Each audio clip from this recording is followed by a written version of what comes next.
본인이 맡고 있는 업무에 대한 그런 고민들을 좀 나눴었고요. 지금 당장 캠페인 활동을 해야 되는데 지금 이 교육을 통해서 캠페인 활동의 방향이라든지 방법들을 좀 알고 싶었었다라는 이야기, 그거에 대해서 저희가 각 기관에서 진행했던 캠페인에 대한 사례들을 좀 같이 들려드리면서 좀 도움을 드렸으면 좋겠다는 생각으로 얘기를 좀 나눴었고요. 그리고 두 번째로는 이제 이틀 동안 들었던 홍보에 대한 강의 내용들에 대해서 조금 얘기를 나누는 시간들을 가졌어요. 이제 맨 처음에 김종원 선생님 말씀하셨던 내용이 지역의 범위에서 복지라는 콘텐츠를 기관의 정체성을 홍보하는 것이라고 말씀을 해주셨었는데, 이거에 저희가 좀 집중해서 얘기를 좀 하고자 했었고요. 이제 이거는 제가 조금 정리한 건데, 기관의 정체성으로 홍보한다는 것이 무슨 말일까 고민을 했었는데, 기관의 미션과 비전을 담아서 그 복지 컨텐츠 안에 기관의 미션과 비전이 들어가 있으면 기관의 정체성으로 복지 컨텐츠를 홍보하는 게 아닐까라는 조금 그런 생각을 좀 해보게 됐고요. 그리고 이제 이틀 동안의 강의 내용을 다 전반적으로 들어봤을 때 그 가운데 가장 중심에 있었던 한 가지 내용이 있더라고요. 그게 사람이라는 주체. 네.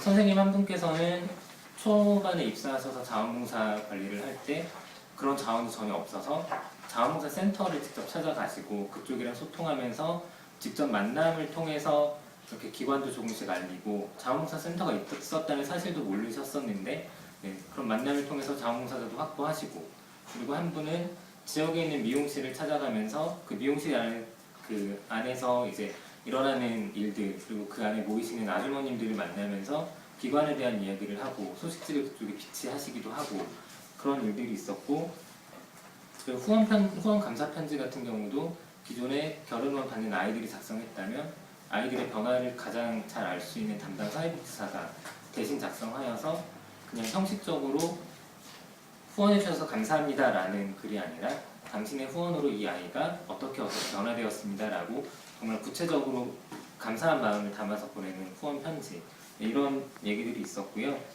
그리고 공통적으로 또 나왔던 얘기가 홍보 담당자, 그러니까 사회복지사는 일단은 좀 스페셜리스트라기보다는 좀 제너럴리스트의 그런 성향에 가깝잖아요.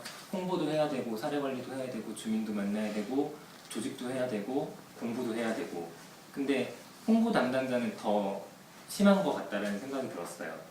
시대적인 트렌드에도 민감해야 되고, 어제 오늘 배웠던 내용들, 홍보 출판에서 소식지도 만들어야 되고 SNS도 활용해야 되고 지역 주민도 직접 나가서 만나야 되고 그런 여러 가지 활동들을 다 해야 되는데, 하지만 그 안에는 다 제가 하는 거잖아요. 예.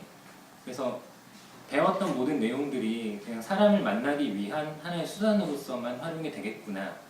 소식지를 만들어도 그 부안복지관 말씀하셨던 것처럼 이장님들에게 좀 전달해 주세요 라고 담당 공무원에게 얘기를 했더니 3년 동안 한 번도 받아보지 못하셨는데, 본인이 직접 소식지를 들고 나갔더니 소식지만 보시는 것이 아니라 소식지 안에 있는 내용들을 보시고 그것을 통해서 여러 가지 자원이나 여러 가지 얘기들을 들려주시는 것, 그거는 소식지가 한 일이 아니라 그걸 들고 나가신 그 사람이 한 일이라고 생각을 하고요. 그래서 그런 일들을 봤을 때는 출판이든 SNS든 모든 것들은 다 담당자인 우리가 직접 나가서 하는 일들이고, 우리가 주민을 만나기 위해서 주민을 만났을 때 얘기할 수 있는 거리를 우리가 보다 손쉽게 찾아낼 수 있는 하나의 수단으로서 활용할 수 있겠구나라는 생각으로 좀 정리를 해보았습니다. 그리고 또 한 가지가 이제 홍보 담당자만 지역 주민을 만나야 되냐, 홍보 담당자만 홍보를 해야 되냐라는 생각인데요. 방금 말씀드렸던 것처럼 소식지, 트위터, 페이스북, 이 모든 것들이 홍보를 잘하기 위한 수단이라고 하면 홍보를 하는 주체는 홍보 담당자뿐 아니라 복지사업을 하는 모든 사람들이 기관에 대해서 홍보할 수 있다고 생각을 해요. 네. 그러니까 모든 사람들이 사례 관리할 때도 클라이언트분을 만나고 그 당사자분의 옆집 사람도 만나고 사람을 만나는 일이잖아요. 네, 그 사람을 만날 때 개인으로 만나는 게 아니라 기관을 대표하는 개인으로서 만나는 거기 때문에 자연스럽게 기관에 대한 이야기가 나오고 기관에 대한 홍보가 된다고 생각을 합니다. 그래서 홍보는 홍보 담당자만의 업무는 아니라고 생각을 하고요. 네, 그것들이 이제 얼마나 받아들이실지는 모르겠지만 기관에서 그런 것들을 조금 더 염두에 주시고 모든 직원들이 하나의 복지관을 홍보하는 그런 사람으로서 이렇게 좀 역할을 할 수 있도록 좀 많은 배려도 있었으면 좋겠고 좀 그런 생각들이 들었습니다. 네, 이상입니다.